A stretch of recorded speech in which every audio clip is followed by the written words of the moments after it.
ଖଡ଼ଗାଈ ନଦୀରେ ଶିଶୁ କନ୍ୟାର ସମିଳ ସମାଧି। ରାଇରଙ୍ଗପୁର ଆଜି ପବିତ୍ର ରାକ୍ଷୀ ପୂର୍ଣ୍ଣିମା। ପଲ୍ଲୀର ସହର ସବୁଠି ଚଳଚଞ୍ଚଳ, ଆନନ୍ଦ ଉଲ୍ଲାସରେ ସମସ୍ତେ ମାତିଛନ୍ତି। ଏଭଳି ଖୁସି ମୁହୂର୍ତ୍ତରେ ଏକ ଅଭାବନୀୟ ଦୁର୍ଘଟଣା ଦେଖିବାକୁ ମିଳିଛି।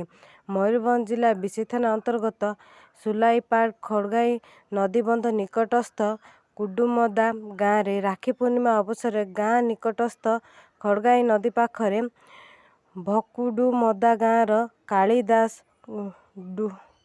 ଟୁଡୁର ଛୋଟ ଛୋଟ ଝିଅ ପୁଅ ରବିବାର ସକାଳ 9ଟା ପାଖାପାଖି ସମୟରେ ଖେଳୁଥିବା ଅବସ୍ଥାରେ ଝିଅ 3.5 ବର୍ଷର ସାଉଁରୀ ନଦୀରେ ପଡ଼ି ବୁଡ଼ି ଯାଇଥିଲା। ପରେ ଲୋକେ ଦେଖି ନଦୀରୁ ଉଦ୍ଧାର କଲାବେଳକୁ ଝିଅର ପ୍ରାଣବାୟୁ ଉଡ଼ି ଯାଇଥିଲା।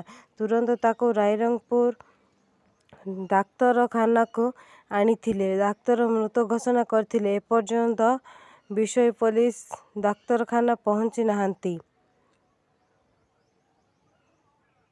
The Utkal.in